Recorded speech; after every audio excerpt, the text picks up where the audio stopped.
अस्सलाम वालेकुम स्टूडेंट्स। तो आज हम डिस्कस करेंगे set panda math advance level book chapter number 9। तो इससे पहले हम 8 चैप्टर कवर कर चुके हैं विद एक्सरसाइजेस। अगर आपने वो वीडियोस चेकआउट नहीं की तो आप मेरी प्लेलिस्ट मौजूद है इस चैनल पर सेट पैंडा के नाम से, आप ज़रूर उसको चेकआउट करें। आई बटन में भी आपको वो लिंक मिल जाएगा। So now moving on to the question, chapter number 9, system of equations here.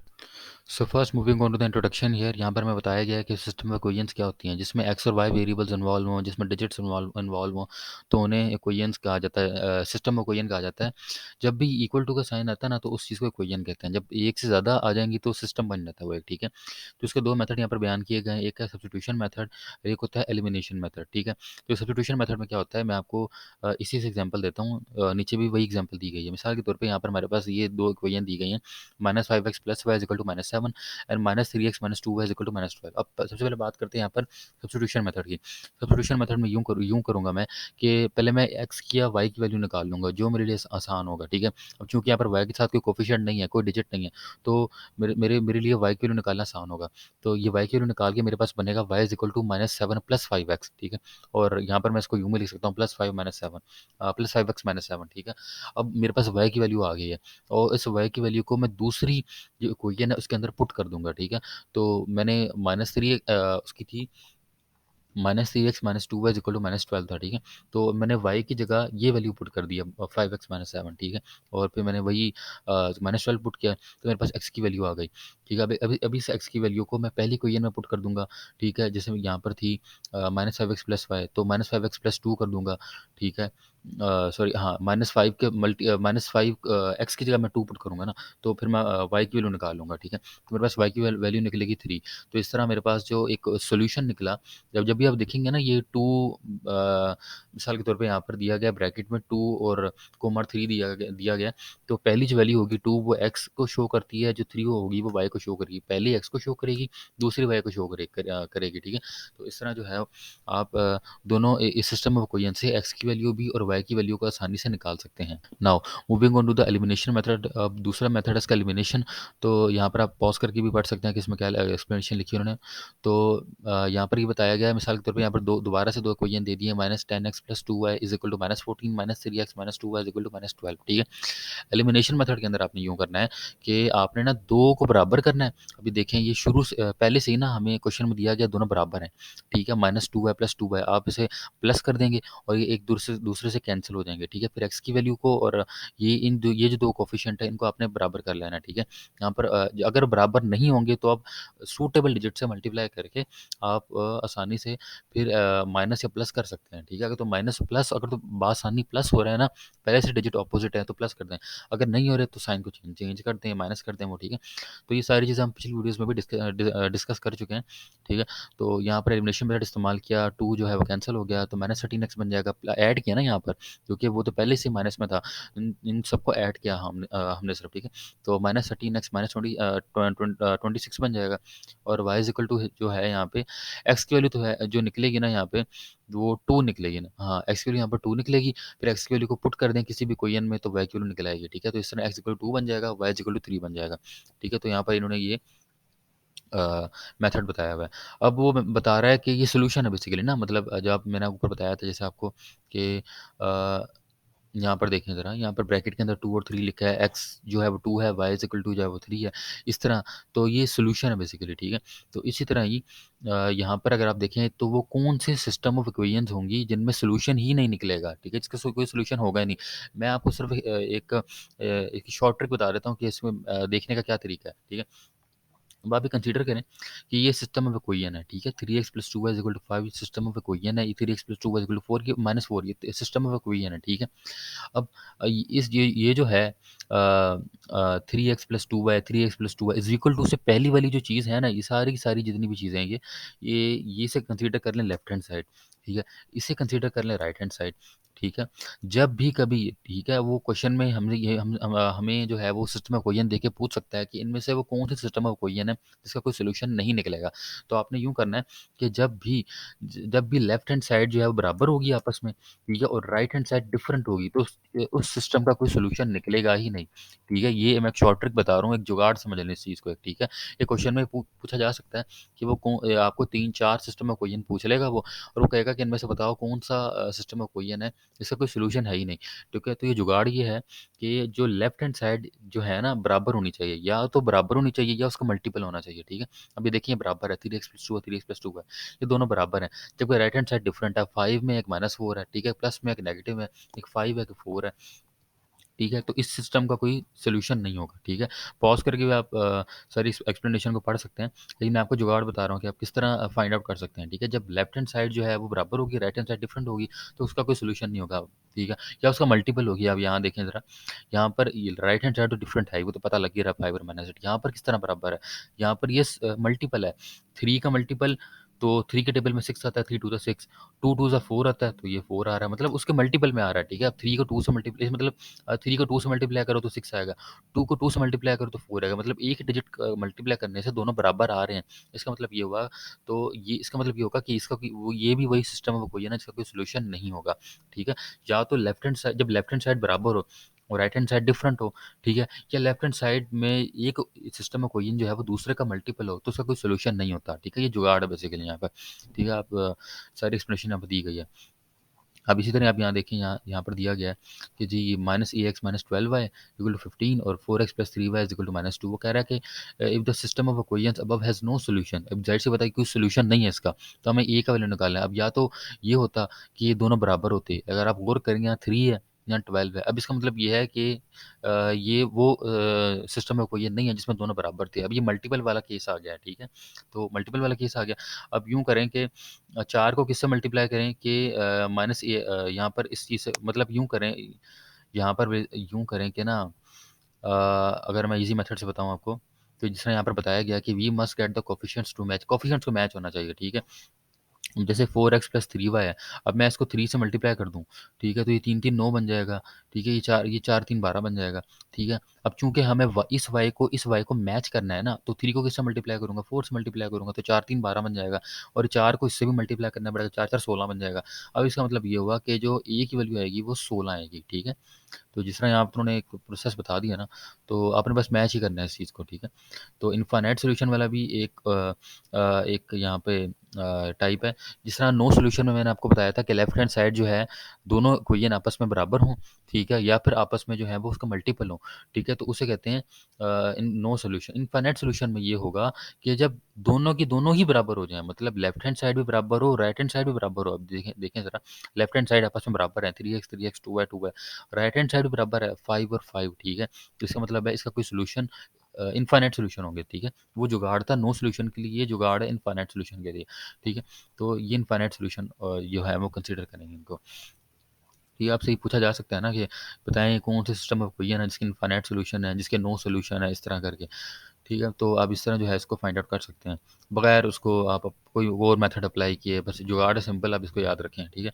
तो यहाँ पर बताया गया कि दोनों बराबर हो जाएँ, left hand side, right hand side, तो वो जो है नो सॉल्यूशन, इनफ़ाइनाइट सॉल्यूशन में आता है वो चीज़, ठीक है? तो एग्ज़ाम्पल दी गई है, 3x - 5y = 8, mx - ny = 32 दिया हुआ है, m + n की वैल्यू निकालनी है हमने यहाँ पे। अब चूँकि हमने पढ़ा ये था कि सारी जो है आपस में बराबर होनी चाहिए। अब पहले तो यहाँ यहाँ देखें कि 8 है या 32 है। अब 8 को मैं 32 में कन्वर्ट कैसे करूँगा?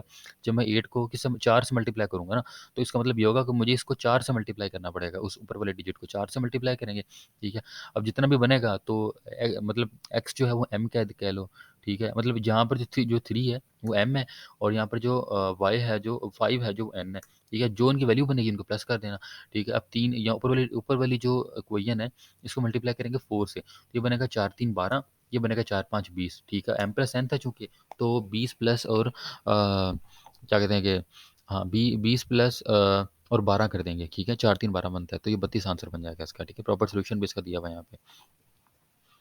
तो उसके बाद वर्ड प्रॉब्लम्स पे आते हैं। वर्ड प्रॉब्लम्स में वो कह रहा है कि जी बहुत मुश्किल होती है, और मोस्टली जो क्वेश्चन आते हैं ना, वर्ड प्रॉब्लम्स के क्वेश्चन आते हैं, ठीक है, जो सेट में जो क्वेश्चन आते हैं और दूसरे एंट्रेंस एग्जाम्स में जो क्वेश्चन आते हैं, वर्ड प्रॉब्लम्स के बहुत ज़्यादा क्वेश्चन आते हैं, ठीक है। इनमें अच्छी खासी कमांड होनी चाहिए।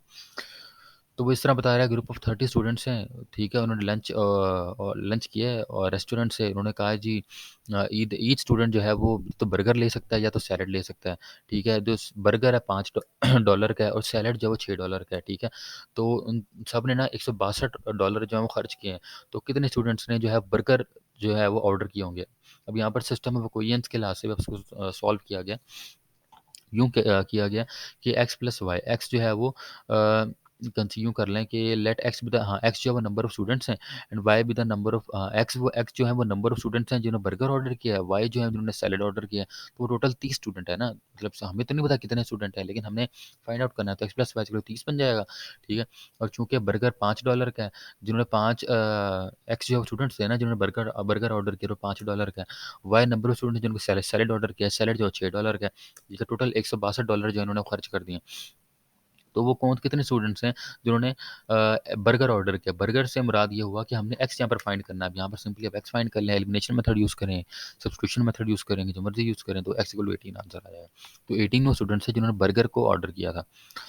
उसके बाद जो है वो मोर कम्प्लेक्स सिस्टम, और उससे भी ज़्यादा कम्प्लेक्स सिस्टम की बात कर रहा है कि जी ये दे दिया हमें y plus three x equal to zero, x square plus two y square equal to 76 दे दिया। तो कह रहा है if x y is a solution of system of equations and y जो है वो greater than zero, what is the value of y? अब यहाँ पर वाई की वैल्यू यहाँ पर जो है हमें निकालने को कहा गया। अब यूँ करेंगे, पहले वाई पहली इक्वेशन में से ना आप y equal to minus three x consider कर लें। तो y equal to minus three x को दूसरे में पुट कर दें आप यहाँ पे, ठीक है। तो यहाँ पर एक्स की वैल्यू आ जाएगी x equal two plus minus two. अब इसको फिर एक इक्वेशन में पुट कर दें, ठीक है। तो आप फिर पुट करेंगे इसको, तो आपके पास जो है वो दो उसके सोल्यूशन निकलेंगे। जैसे बताया हम पहले पढ़ चुके थे कि जब भी आप अंडर रूट लेते हैं तो प्लस पॉसिबिलिटी भी हो सकती है, नेगेटिव वाली पॉसिबिलिटी भी हो सकती है, दोनों पुट करें। अब चूंकि उसने ये कहा है कि वाई जो है वो बड़ा है जीरो से, मतलब पॉजिटिव में होनी चाहिए, नेगेटिव में नहीं होनी चाहिए। तो जो उसका जो करेक्ट ऑप्शन बनेगा वो 6 बनेगा इसका, ठीक। उसके बाद ये है कि एग्जांपल नंबर 5 है, x y plus two y equal to है, और ये एक कॉम्प्लेक्स सिस्टम दिया गया है, इक्वेशन दी गई है। वो कह रहा है if x y is a solution to the above equation what is the value of y? अच्छा, ये जो है ना, ये दो लाइन, ये जो दो लाइन आपको दिख रही है वाई के साथ, इसका मतलब ये हुआ कि कभी भी वैल्यू इसके अंदर नेगेटिव नहीं हो सकती, ठीक है।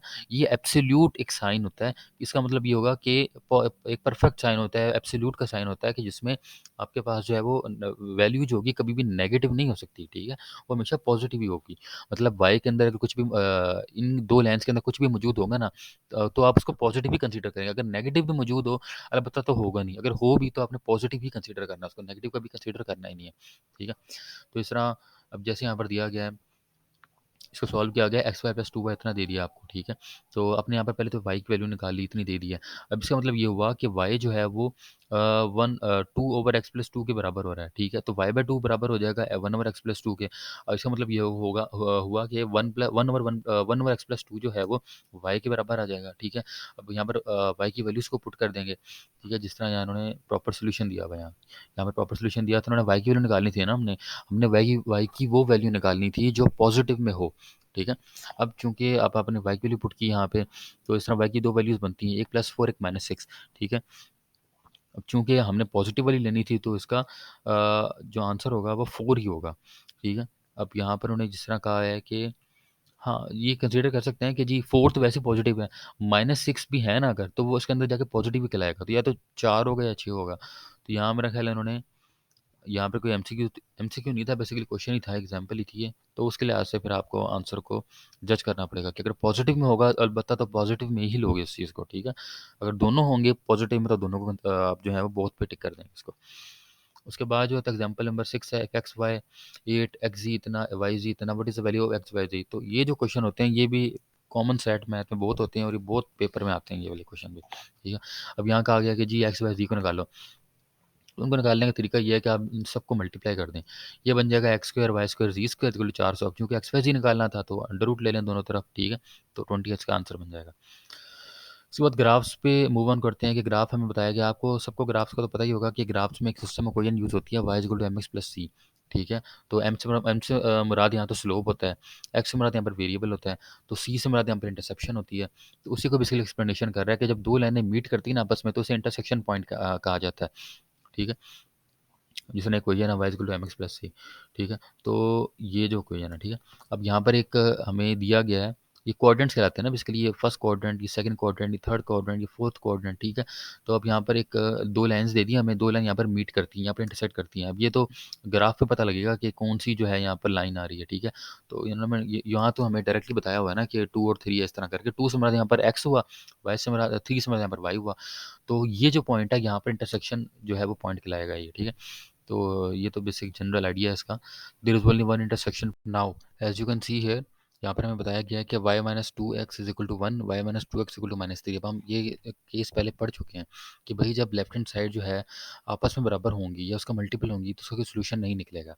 ठीक है। जब दोनों बराबर हो जाएंगे right hand side left hand side, तो वो फिर इसका इनफाइनाइट सोल्यूशन हो गया। अब चूंकि ये नो सोल्यूशन वाला केस है तो इसका कोई सोल्यूशन नहीं होगा और ये कॉन्ट्राडिक्ट करेंगे। ठीक है। जैसे आपको यहाँ पर दो लाइंस दिखाई जा रही हैं कि दो पैरेलल लाइंस हैं, इसका मतलब ये होगा कि इनका कोई इंटरसेक्शन पॉइंट नहीं है, मतलब ये कहीं भी जो है वो इंटरसेक्ट नहीं कर रहे हैं, तो इनका कोई सोल्यूशन भी नहीं होगा। ठीक है। सोल्यूशन उसका होगा जहाँ पर इंटरसेक्शन होगी, जिसका इसका सोल्यूशन है, इंटरसेक्ट कर रही है, इसका कोई सोल्यूशन नहीं है क्योंकि इंटरसेक्ट ही नहीं कर रही है, पैरेलल लाइंस है। ठीक है। तो इसका कुछ जो है वो सोल्यूशन नहीं होगा। ठीक है। अब जिस तरह and for some with infinite solution, अच्छा ये जो है जो ग्राफ दिया गया है ये नो सोल्यूशन का जो है वो ग्राफ दिया गया, इसका कोई सोल्यूशन नहीं है क्योंकि इंटरसेक्ट नहीं कर रहे हैं। ठीक है। इसका तो एक सोल्यूशन है ना, क्योंकि एक पॉइंट सेट कर रही है, दो पे कर रही है तो दो इसके सोल्यूशन होते हैं। इसका तो एक सोल्यूशन हो गया, इसका जो है नो सोल्यूशन क्योंकि इंटरसेक्ट नहीं कर रही। और ये जो है वो इनफाइनाइट सोल्यूशन वाला है। जब भी आपके पास सीधी लाइन होगी तो वो इनफाइनाइट सोल्यूशन वाली होगी। ठीक है। इनफाइनाइट सोल्यूशन में ये केस देखें ज़रा कि जब हमने पढ़ा था इनफाइनाइट सोल्यूशन में या तो उसका मल्टीपल होना चाहिए, ठीक है, और या तो उसका जो है वो बराबर होने चाहिए। ठीक है। तो अब यहाँ से यहाँ पर जैसे है कि 2y minus four x equal to two है, तो y minus two x equal to one है। ठीक है। तो ये जो है इनफाइनाइट सोल्यूशन वाली जो है वो केस होगा इसका। ठीक है। तो यहाँ पर जिसका ग्राफ दिया गया है एज यू कैन सी यहाँ पर, तो जो सिस्टम ऑफ इक्वेशंस होगी इनफाइनाइट सोल्यूशन वाली, उसको हम एक सिंपल लाइन से ही शो करते हैं। ठीक है। इसके बाद एग्जांपल दी गई है y square equal to x plus three, y equal to x जो है इसका एब्सोल्यूट एक्स दिया हुआ है।